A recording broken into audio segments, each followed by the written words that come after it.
Чув? Я не бачу. Ой, Боже.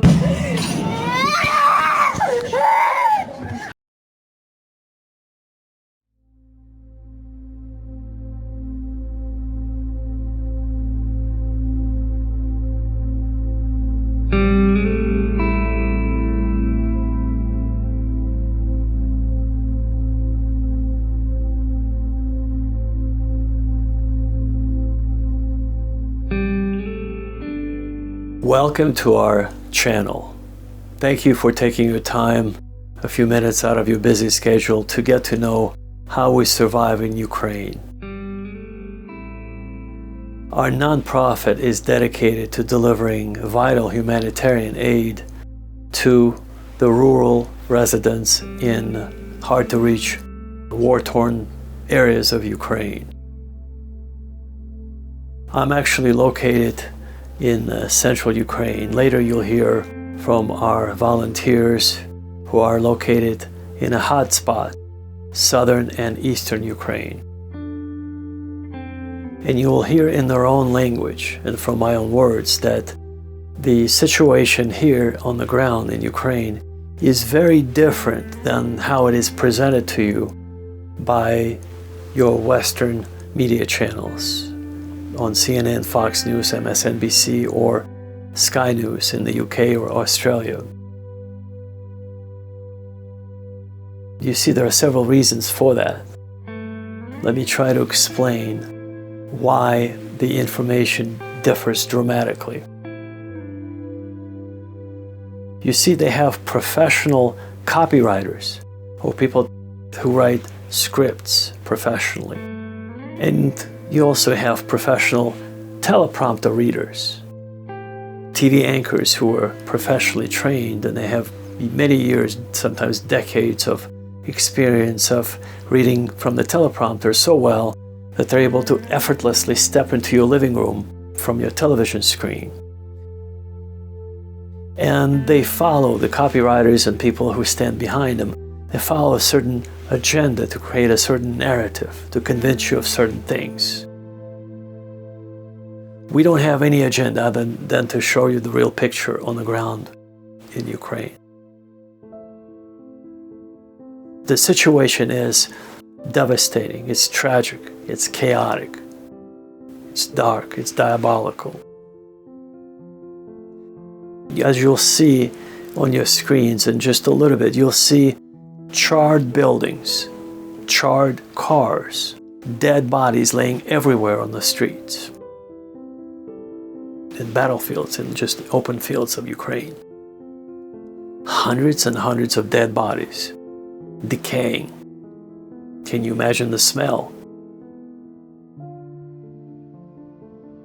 Now imagine if you knew the person that you recognize on the street. You said hello to your neighbor, or to your friend, God forbid, to your loved one. And then later that day, you walk by and you see that person laying on the street, dead, because of some mortal wound, from the shrapnel that flies at supersonic speeds. You may not know this, but when an explosion happens from a bomb or a mortar attack or a missile that explodes, what kills a person is not necessarily the air pressure or the air wave, but there are thousands upon thousands of metallic pieces or shrapnel or debris that just flies in every direction from the center of an explosion, from the blast itself. And that debris, the metallic particles, is what kills a person or wounds a person. And sometimes it can penetrate through concrete walls. There are many instances where when people would be sleeping in a basement under a high-rise building, it's a relatively, safe concrete structure. But when an explosion happens nearby, just outside the wall, near the basement where people are sleeping, sometimes the force of the shrapnel, the metallic debris that travels so fast, it penetrates through the concrete wall, very thick walls, and wounds or kills the person behind the wall. And so you may not know this, but now we have over 500,000 Ukrainian soldiers that have lost their lives. And the latest statistic estimates that we have 50,000 orphans or newly orphaned children in Ukraine. But if you just use simple math, 500,000 fathers who will never return home to their family members, probably I would have to guess that there'll be more than 50,000 orphans as a result of 500,000 fathers that will never return home. But be it as it may, can you imagine the devastation of children having to see all this? Children not being able to fall asleep because of explosions, constant bombardments, constant explosions, the sirens. Now, the living conditions, let me just describe it to you.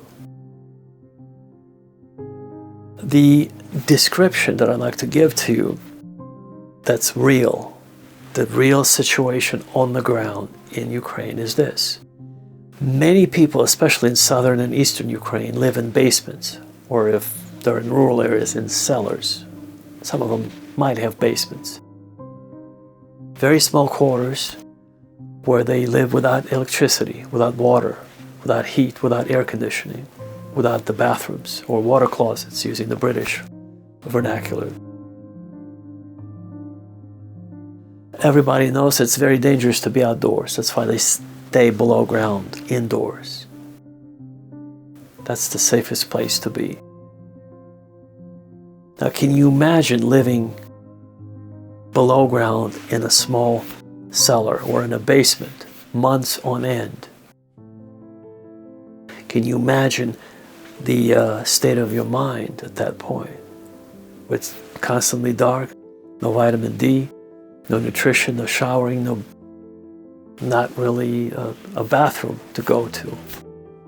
It's just something in the corner that's been adapted to become your bathroom, your new way of taking care of your business. So can you just picture the level of devastation if the wife, the mother of a child, learns that her husband is now dead, he's not coming home, and she has this 3 or 4 little children living with them in the basement, and sometimes even their elderly parents are with them, who are quite often disabled. Can you imagine that?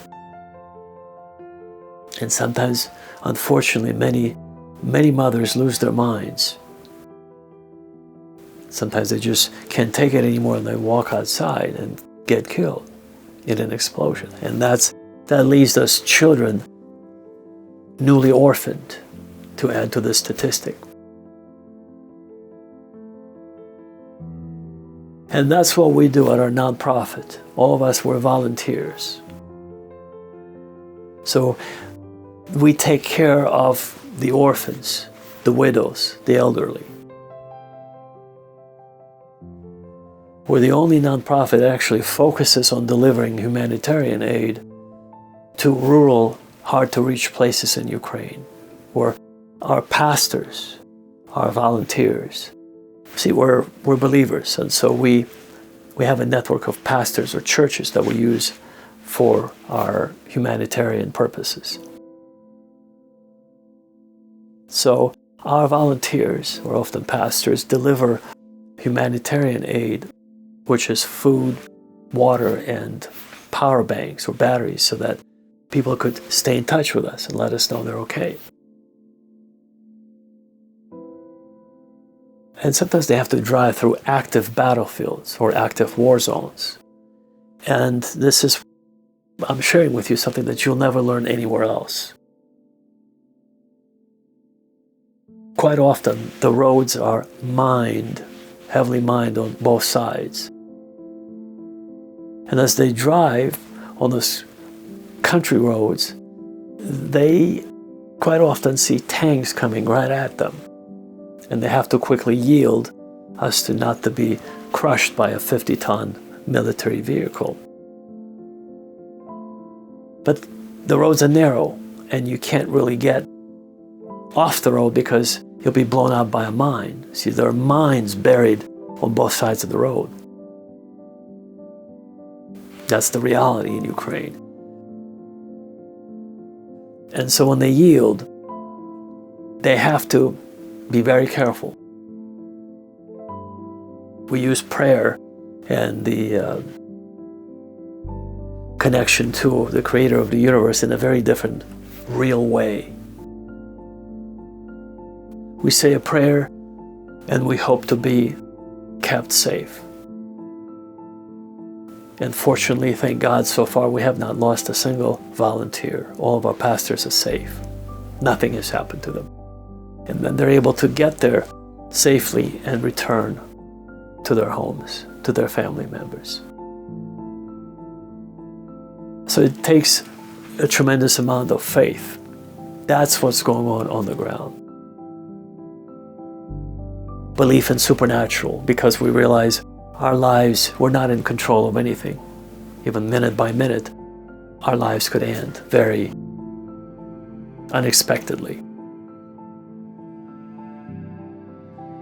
And by education, I'm an economist, so let me share with you the financials just a little bit, without boring you too much. But every dollar that we receive from our donors is used very wisely. We don't fly first class, we don't drive expensive cars. We actually drive 1975 old Soviet Zhiguli cars. Those Zhiguli cars are, as you can imagine, very inexpensive to maintain, and the spare parts are also easy to find, and they're also quite inexpensive. But most importantly, when our volunteers take their personal vehicles, those Zhiguli Soviet-made old vehicles, on the roads in rural Ukraine, soldiers on both sides of the battlefield, they begin to recognize that these are civilians, volunteers delivering humanitarian aid to other civilians. And so they're not being targeted. Had we used more expensive vehicles or SUVs or minivans, that would be more visible, and perhaps that would attract more attention and be possibly targeted. So that's another reason why we use those old super compact Soviet-made cars from 1970s. And again, to reiterate, every dollar that we receive from you goes towards the mission of delivering food, water, and medicines to the needy people in rural Ukraine.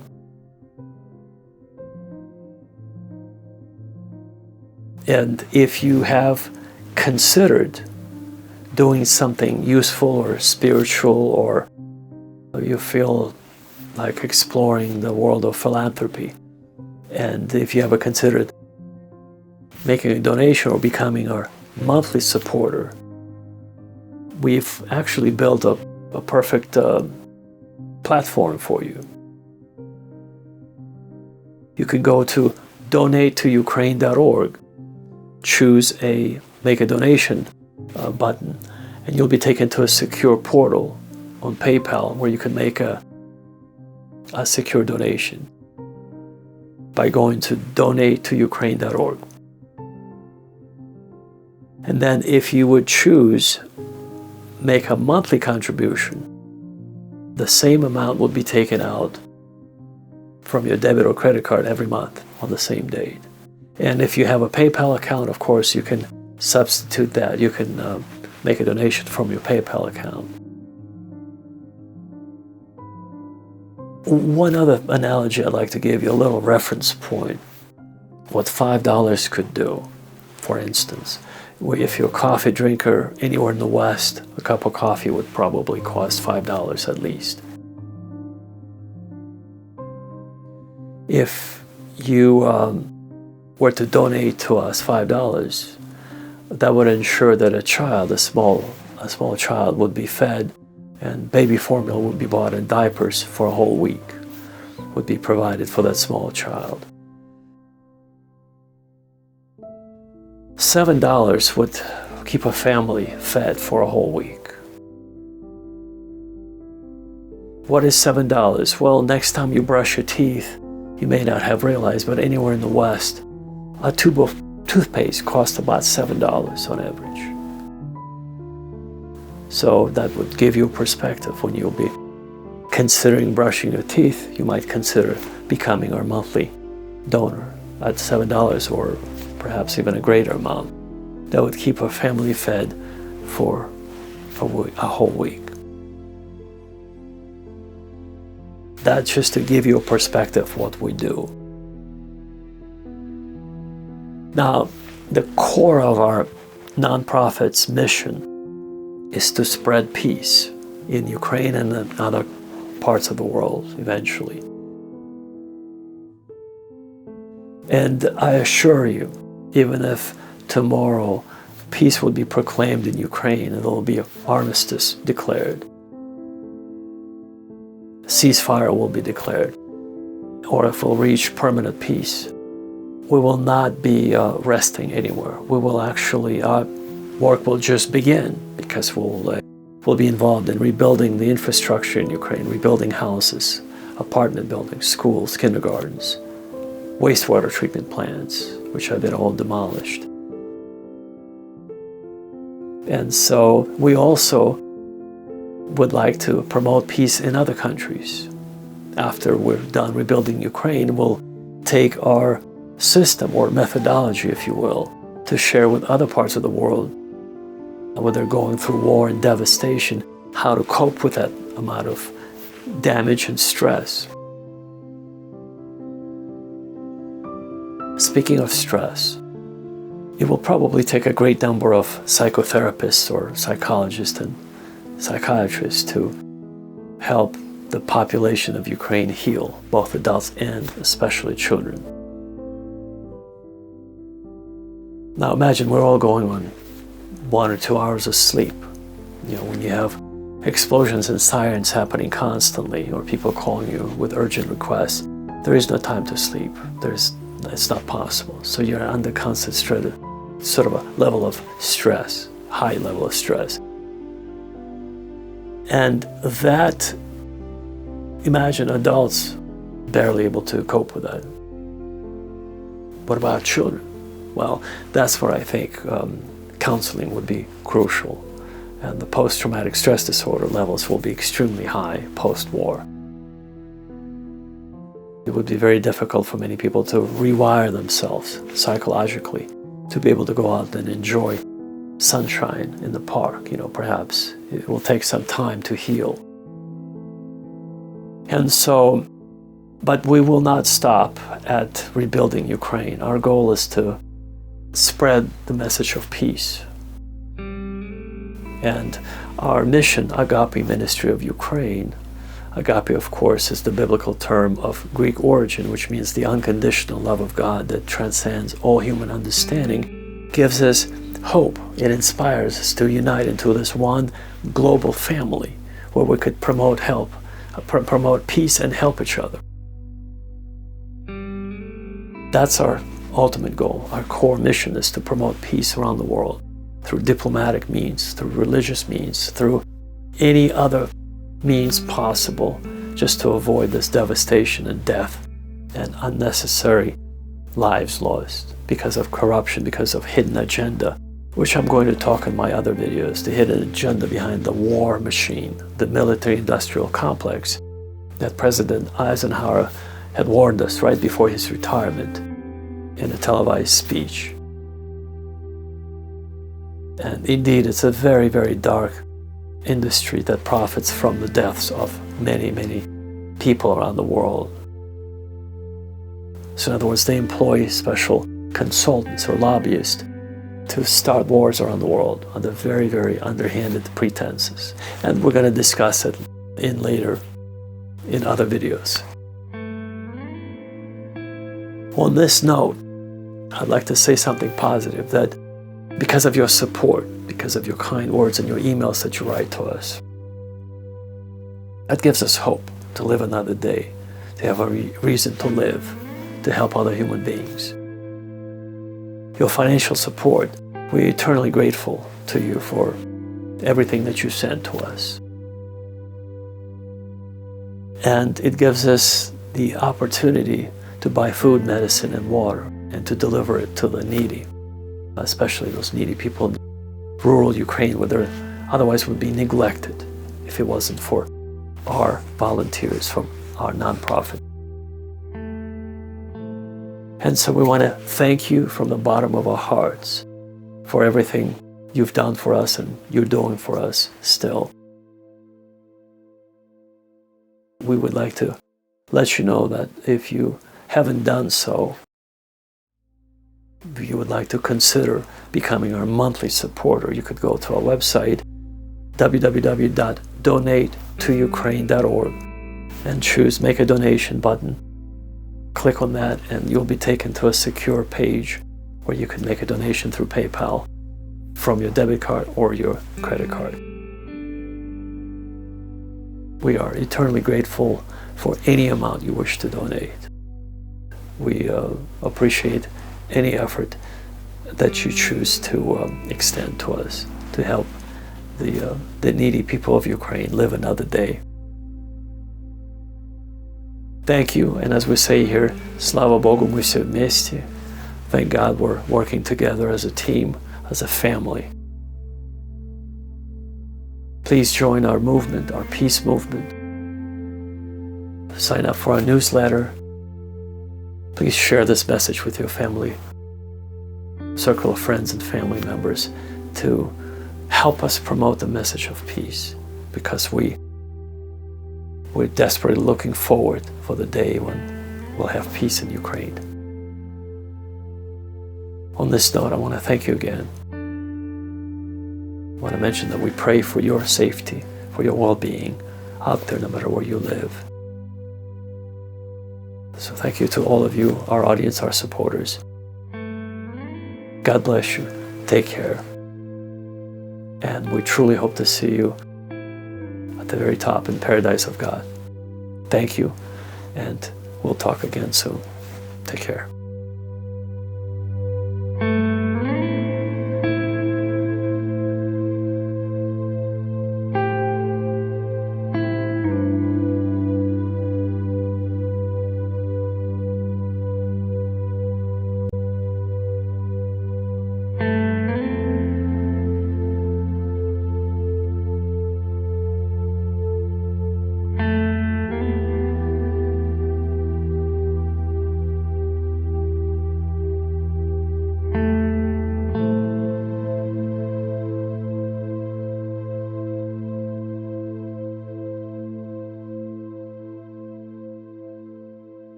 Владимир, что вы увидели на Украине по приезду туда, где идут или шли военные действия?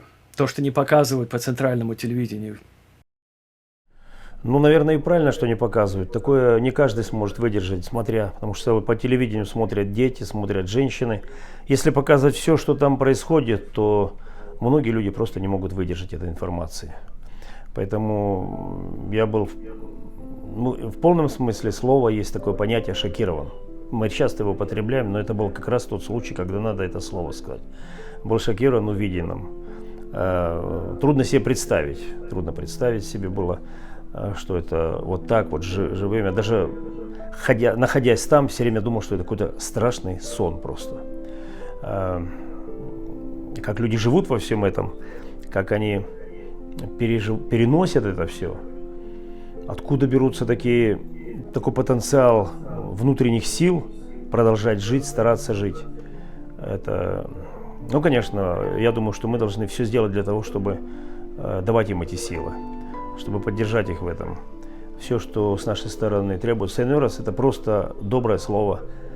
А часто это было просто наше присутствие там. Когда они видят, что мы едем туда, они удивляются. У вас здесь никого нет родственников? Нет, говорю. Приехали. Что вами движет? И тут начинается разговор, да. Ну, в общем, я увидел много настоящего страшного горя. Ужасного горя. Такое чувство, что оно не скоро закончится. Не скоро закончится все это. Владимир, у вас замечательная семья, дети, внуки. Скажите, какие у вас еще планы на будущее? Какие проекты хотелось бы вам еще воплотить в ближайшее будущее? Ну, во-первых, мы не ограничены благотворительностью, деятельностью на сегодняшний день. Мы не знаем, что случится завтра. Я считаю, что я должен оказаться и быть там, где случится беда. Где-то завтра опять случится, я сажусь на самолет или полечу туда. У меня вопроса не стоит, надо ехать или нет. Потому что и моя семья давно это решила, и когда я ехал в горячие точки на Кавказ, оттуда возвращаться, гарантии никто не даст. Не даст никто. Я когда и до сих пор еду на Кавказ, я оставляю дома завещание, письмо к моей семье, завещание. Что я им желаю, что я им хочу напоследок сказать, как их утешить, как их благословить. И последнее напутствие такое. Поэтому тут, когда в эти дороги, ведь оно же сегодня вот здесь, завтра оно изменится. Работы хватает, беды очень много у людей. Поэтому, если я вижу, что вот в Библии так написано, делай то, что может делать рука твоя. Ведь самое главное, первый шаг – это желание, это сострадание и желание помочь. Иногда мы без всего начинаем, вообще без всего. Вот мне что по сердцу или чему меня Бог научил, что началом моей миссионерской благотворительной деятельности я поехал без ничего, не имея практически ничего, кроме желания и сострадания. Я поехал без ничего. У меня даже билет хватило в один конец купить только. Я поехал без ничего. Было безумно, но мы безумны Христа ради, написано в Библии. И так получилось, что там, находясь уже, Бог мне посылал необходимые возможности для этого. И я в этом утвердился, и знаю, что у Бога есть люди, у Бога всегда есть, и не один такой человек, и люди есть, которых Он потревожит в нужный момент. Могу я их не знать, могу я их никогда даже и не видеть, и не узнать никогда. Но эти люди от Бога, которых Бог направляет и использует для этого. Всегда эти люди были за все годы, сколько я совершаю такое служение. Я не еду в злачные места, где все хорошо. Мне не нравится там. Я не для этого живу, мне кажется. Я должен быть там, где беда у людей. И там я всегда вижу свое предназначение. И если где-то еще что-то дальше будет происходить, оно происходит по силам, по мере силы, возможности, возьму билет и полечу. Владимир, скажите, как вы видите смысл жизни человека на земле? Вопрос-то непростой, как смысл. Я знаю свой смысл. Ну, конечно, я учу этому молодежь. Я когда бываю в молодежных всяких конференциях, я учу этому. Смысл, во-первых, мы должны понимать, что если мы живем, ведь многие люди не живут, многие люди до рождения не дошли, много людей нет, которые могли бы быть. Если Бог дал мне жить, у меня в семье было нас 9 детей, 4 умерли, 5 остались. Старше меня умер мальчик, младше меня сестренка умерла, еще мальчик и девочка младше меня умерли. И я задумываюсь давно уже и постоянно думаю, почему я остался посредине, почему я не умер, они малышами умерли все по определенным заболеваниям. И поэтому есть выражение «делай за себя и за другого, и за того парня». Я вынужден делать, по крайней мере, в своей семье за своего старшего брата, за своего младшего брата, за младших 2 сестренки. Это так, теоретически. Бог меня, если оставил, есть у Бога план для меня, есть смысл. Я его давно понял. Меня переубедить нереально. Я давно это понял, я не вчера это понял. Я десятки лет назад усвоил это. И совершая служение пастыря, я отошел в сторонку, потому что я увидел, что мое все-таки служение больше к тому, чтобы миссионерством заниматься. А миссионерством, пасторский мой опыт в миссионерстве очень большое для меня благословение, очень большая поддержка. Поэтому я четко понял, и смысл, конечно, Ну, смысл должен у нас быть. Ну, я во всем держу Бога в своем сердце. Делаю, я вижу, если Богу это по сердцу, если Он хочет, чтобы я это делал, для меня это смысл. Все, что смысл для Бога в моей жизни, то смысл для меня. И Он мне это открывает и показывает. Я всем такого желаю. А, Владимир, что для вас есть Бог?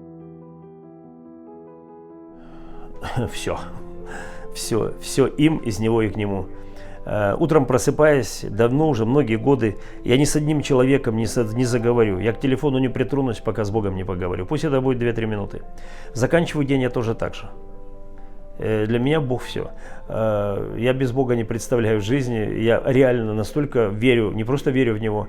Я знаю, что Бог... Я предоставил себя Богу давно уже. И проходя через многие испытания, проблемы, трудности, опасности, я видел, как Он меня проводил. И вот я жив и здоров до сего времени.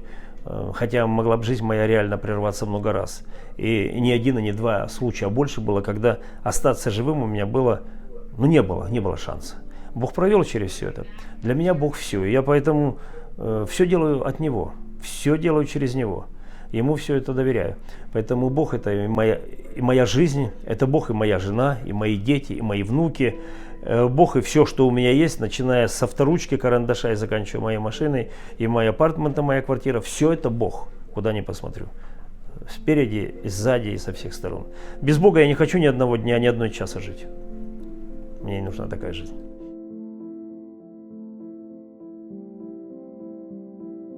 Владимир, скажите, вот наша последняя миссия в такие вот горячие точки Украины, люди, которые смотрели вот кадры, которые сняли наши добровольцы, наши пасторы во время последней поездки миссии туда, чтобы помочь людям, которые потеряли буквально все в своей жизни. Они еле-еле сумели выбежать из горящих домов, из своих высокоэтажных зданий или же частных домов, которые бомбили подряд постоянно. И люди, обыкновенные люди в другой части мира, которые вот видели эти кадры, умопомрачительные кадры, понимаете, они сейчас находятся в таком шокированном таком состоянии, понимаете, они бы очень хотели помочь тем простым украинцам, которые потеряли все. И вот скажите, Владимир, наша последняя миссия туда, на Украину. И, кстати говоря, чтобы чуть-чуть добавить деталей даже, вот я сам лично из Киева. То есть в Киеве иногда прилетают ракеты, но то, что сейчас происходит вот в южной части Украины, это даже для меня умопомрачительно, понимаете? Вот чтобы люди поняли, у меня просто в голове не укладывается, понимаете? Вот я ко всем уже обращаюсь, я лично сам из Киева, поэтому, тем более людям, которые никак не относятся к Украине, которые просто живет в другой точке мира, более такой спокойной, для них это просто, то, что называется, просто не укладывается в голове. Вот скажите, Владимир, те люди, которые увидели эти кадры, ужасные кадры войны, вот голода, людей, которые потеряли все, которые сейчас живут в буквальном смысле слова в землянках, в подвалах, без света, без электричества, без воды, без отопления, без ничего. Наша последняя миссия помогла тысячам людей там, на Украине, выжить в буквальном смысле слова. Мы на это потратили, чтобы указать конкретность, да, все-таки в этом мире без денег ничего не обходится. Вот наша благотворительная миссия нам стоила пожертвований наших доноров чуть больше $200 тысяч США. И мы сейчас планируем нашу следующую поездку через несколько недель. Мы надеемся и молимся, чтобы у нас была такая же возможность помочь, вот, по крайней мере, такому же количеству людей. Вот скажите, если, даст Бог, нам удастся собрать чуть больше, допустим, $500 тысяч на нашу следующую поездку, вот как вы бы могли, если так возможно, спрогнозировать, скольким бы людям мы бы смогли там, на Украине, сейчас помочь? Ну, наверное, в три раза больше, чем мы помогли. Если мы помогли, опять же, реально, 2-3-4 тысячи людей мы помогли. Ну, мы в то время, когда мы еще ездили, у людей еще были какие-то запасы свои. У людей еще были запасы. И продуктов, где оставались в подвалах, что-то они с собой прихватили. А сейчас уже намного сложнее людям. Ситуация, она не облегчается, она ухудшается. К сожалению, она ухудшается. Поэтому я думаю, что если бы мы помогли 30 тысячам человек, если бы мы помогли 40 тысячам, если бы мы помогли вот этим, это же огромное количество людей. Это огромное количество людей. Что такое 30 тысяч, что такое 20 тысяч? Это очень огромное количество. И причем в основном же дети. В основном женщины, старики и дети. Мужчины-то воюют. Женщин, старики и дети. Дети, женщины и старики. Поэтому это очень хорошее и благое дело в этой ситуации помочь людям, у которых даже надежду забрали. Не только одежду, у них надежды никакой нет, что они смогут дальше как существовать. Сейчас они думают о том, как выжить, живыми остаться. Потом они будут думать о том, как устраивать свою жизнь дальше. Рассчитывать на государство очень трудно, потому что там не будет никаких средств помогать. Что мы можем отсюда помочь, это как раз та реальная помощь, в которой они сейчас нуждаются. Вот конкретно отсюда, от нас. Потому что там нет сейчас богатых, там нет сейчас зажиточных. Там всех война уравняла. Они все, даже самые зажиточно жили, дом, большой хороший дом. Все, ничего не осталось у людей. Ничего. Они потеряли буквально все. Все, что в доме, дом, жилье. Кому они нужны? Кто их приютит? В какую страну? Где-то кто-то смог где-то пристроиться, где-то беженцы в какую-то страну убежали. Не все могут убежать. Многие так и остаются там жить. Большинство людей же там остаются. Поэтому у людей даже нет денег выехать за пределы своего города. Нет на это средств. Потому что и транспорта нет. Но на танках что ли ездить? Там машин-то нет. Машины-то уже почти, они сожженные сколько стоят. Машины есть, бензина нет. Заправить негде, не на что ехать. Люди беспомощные совершенно, они не могут себе помочь. И причем, если в мирное время у соседа сгорел дом, вся улица собрались, помогли ему, деньгами построили. А когда у всех сгорели дома, кто им поможет? Когда у всех снаряды летели, кто им поможет? Они сейчас счастливы в том, если у них не погибли родственники, если около них дети, они их обнимают, сидят и рады, и довольны. Вот я одну семью, мы когда ездили, кормили людей на улице Бабушка, мы поставили столы такие, кормили там, чай делали, плов, там варили, что могли, у нас все было организовано. Бабушка кушает, и внучка ее, которой 4 годика. Я бабушку спрашиваю, а где родители этой внучки? Она говорит, они пропали без вести. То есть пропали, но их в живых нет 100% уже, нету. Она говорит, они вышли из дома куда-то и не вернулись. Никто не знает, где их могила. Бабушке 82 года. Кто этой 4-летней девочке, Карина ее звать? Кто ее поможет, кто ее возьмет, кто ее накормит? И когда мы ей чай поставили, печенье, конфеты, вы видели ее глаза, какая она счастливая, она конфеты несколько уже, она забыла, что есть конфеты. И она спрашивает, говорит, можно еще чаю налить? Она мечтает, чтобы ей чай подлили. Нам это тоже, это такая ситуация, что без слез смотреть невозможно на все это. Вот в таком ужасе люди живут. Но самое еще горькое для них, что конца не видно. Поэтому, если мы помогли 5 тысячам, если мы можем помочь, что такое еще там, это раз 7 тысячам даже. Что такое 2000 человек? Каждый человек это ценность. Спасенные дети, спасенные семьи. Это спасти жизнь, это фактически спасти жизнь. И дать продуктов на будущее. Вот мы этот раз не сумели, мы просто поехали, мы все, что у нас было, отдали разово. Накормили, напоили, там, что-то пооставляли продуктов. Но мы хотим ехать теперь, чтобы там оставить еще продуктов. Поэтому это может в 3-4 раза сумма увеличиться. И мы готовы на все это закупить и привезти туда. Нам есть где брать. Поэтому и 200, 300, и $500 000, они уйдут для этой нужды. Там острая нужда есть. Там нужда, жизнь или смерть, решается вопрос. Жизнь или смерть.